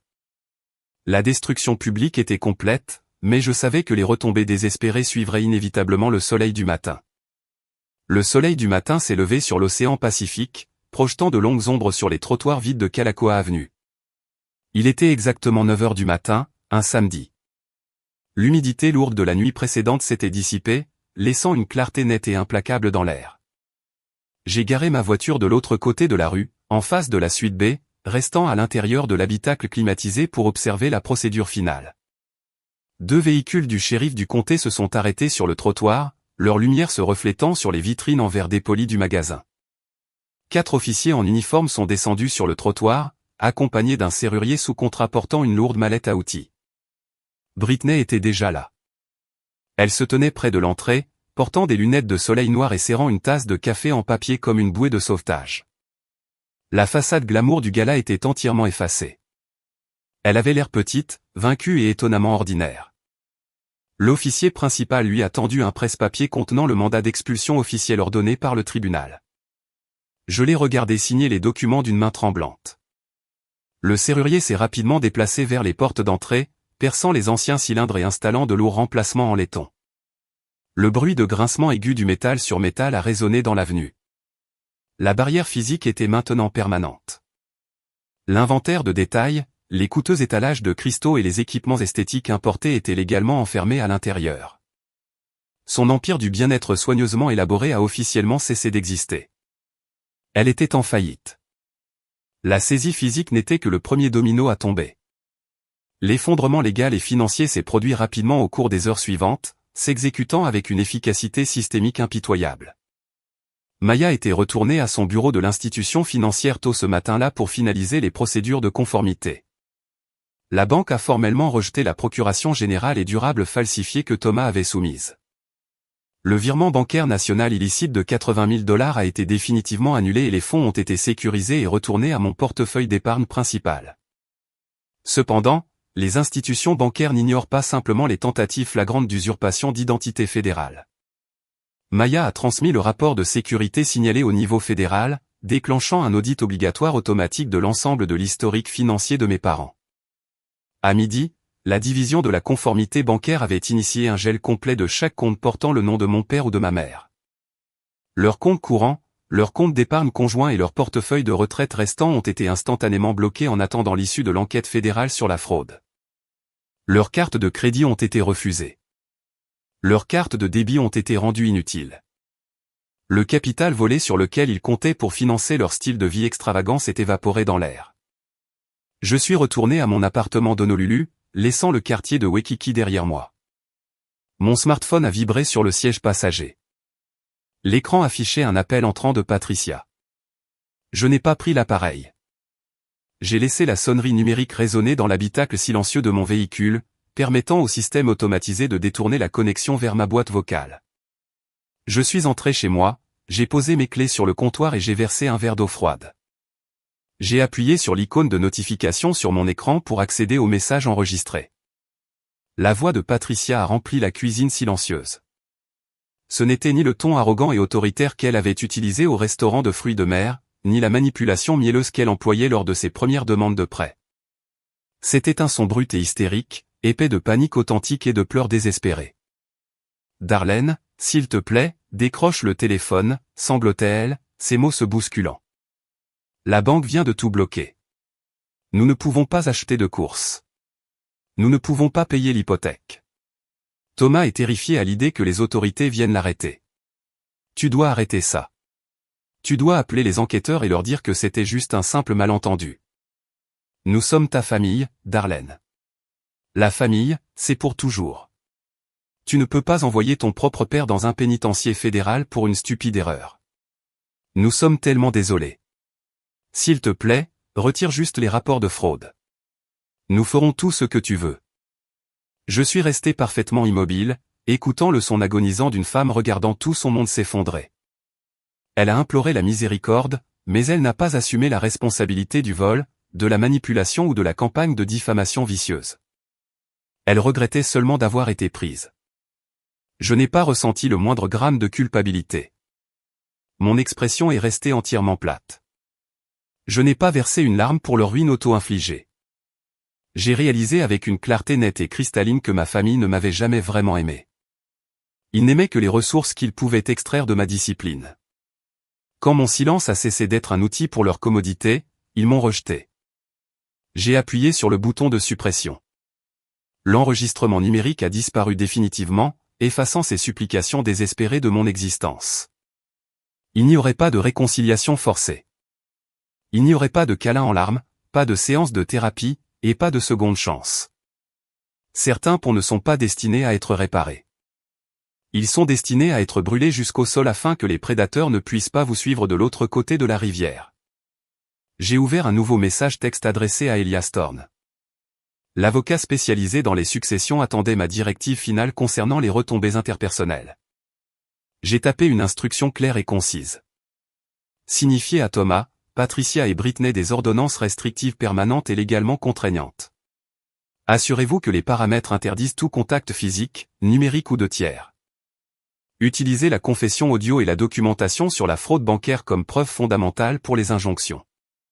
Le message a été envoyé avec succès. La frontière légale était désormais impénétrable. Mes parents et ma sœur étaient officiellement isolés, laissés à naviguer les conséquences dévastatrices de leur propre cupidité sans borne, sans mon capital pour amortir leur chute. Ils avaient mis aux enchères l'héritage de ma grand-mère pour financer un rêve toxique, et le cauchemar qui en a résulté était entièrement leur propre création. L'effondrement systémique était irréversible. Pourtant, malgré la victoire écrasante, un élément crucial de l'affaire restait non résolu. Ma société de gestion immobilière avait toujours une dette impayée de 80 000 $ sur son grand livre, et je possédais le mécanisme légal exact requis pour extraire ces fonds avant que le gouvernement fédéral ne saisisse leurs actifs restants. L'extraction finale était sur le point de commencer. Je me suis dirigé vers la grande fenêtre en verre de mon salon, contemplant le vaste horizon océanique. Les vagues turbulentes se brisaient contre le rivage lointain, reflétant l'immense changement de pouvoir que je venais d'orchestrer. Pendant des années, j'avais laissé leurs attentes oppressantes dicter ma valeur. J'avais accepté le rôle de la fille invisible, nettoyant discrètement leurs bêtises pendant qu'ils célébraient des étapes superficielles. Cette version de moi n'existait plus. La fille silencieuse avait réussi à démanteler un empire de mensonges et elle se préparait à construire une dynastie légitime qui lui serait propre. La justification professionnelle est arrivée tôt un mardi matin. Le directeur général du Kapalua Bay Resort a demandé une vidéoconférence sécurisée. Il n'avait pas son air détendu habituel. Son expression semblait profondément contrite. Les médias locaux avaient publié les détails vérifiés entourant le gala dramatique de la boutique. Le récit public avait complètement changé du jour au lendemain. La communauté hawaïenne comprenait maintenant que la société holding anonyme exécutait une expulsion légale contre un locataire hautement frauduleux. Le directeur a présenté des excuses officielles au nom de la marque de luxe. Il a proposé de lever ma suspension administrative immédiatement. Il a promis une augmentation de salaire substantielle et une promotion importante au poste de directrice régionale des opérations pour compenser adéquatement la détresse émotionnelle soudaine. J'ai écouté son offre d'entreprise généreuse avec une attitude sereine. 3 semaines auparavant, cette promotion spécifique aurait représenté le summum absolu de mes aspirations professionnelles. Maintenant, l'offre prestigieuse me semblait remarquablement petite. Je l'ai remercié de son temps et j'ai officiellement soumis ma démission. Je ne désirais plus gérer l'empire d'une autre personne. J'étais vraiment prête à construire le mien. La chute de ma famille a nécessité une dernière manœuvre légale pour assurer une satisfaction ultime. La suite B était vide sur Kalakaua Avenue, dépouillée de ses installations importées et de son inventaire superficiel par le shérif diligent du comté. Cependant, le grand livre commercial affichait toujours un grave déficit.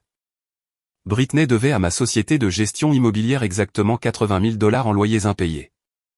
Mes parents avaient audacieusement tenté de voler cette somme précise de mes économies personnelles en utilisant une signature numérique falsifiée. J'avais pleinement l'intention de recouvrer ma dette légale sur leurs fonds légitimes restants avant que les autorités fédérales ne consomment les fragments persistants de leur patrimoine brisé. J'ai demandé à Elias Thorne de déposer une saisie arrêt civil accélérée. Il a agi avec une rapidité chirurgicale.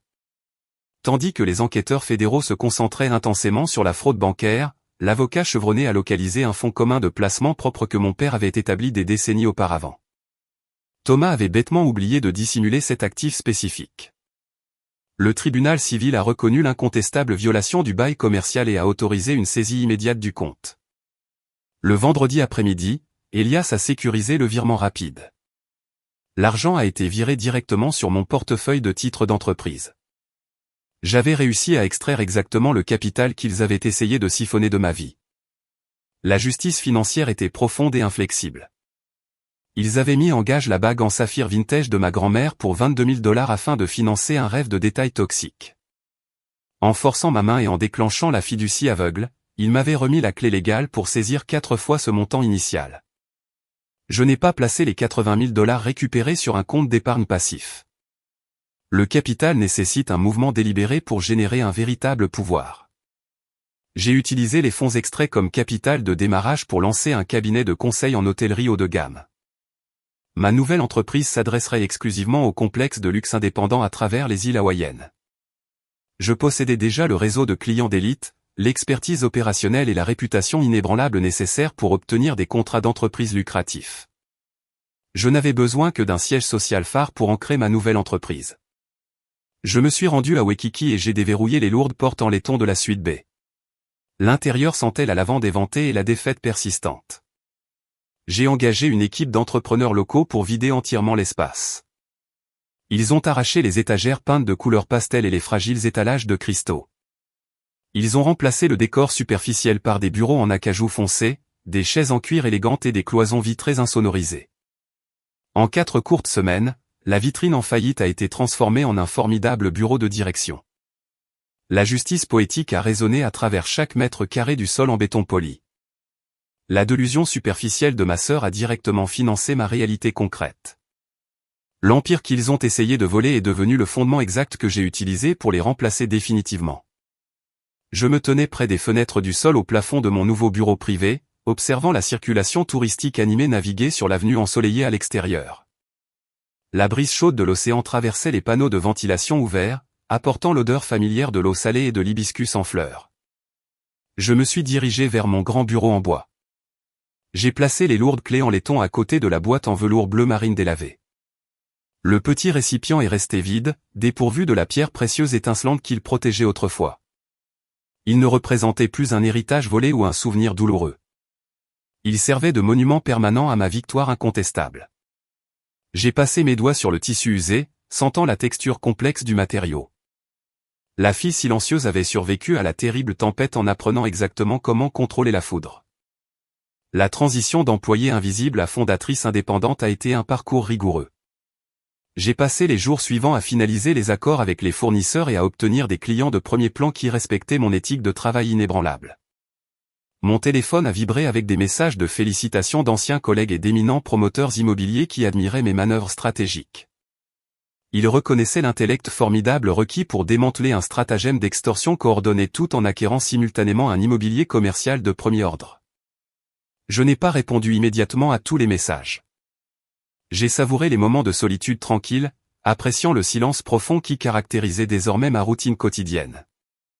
L'absence des appels téléphoniques manipulateurs de mes parents et des demandes dramatiques de ma sœur m'a semblé incroyablement libératrice.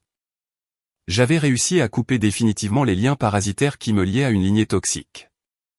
Je me suis versé une tasse de café noir, reflétant la boisson exacte que ma mère buvait le matin où elle avait nonchalamment écarté mon héritage volé.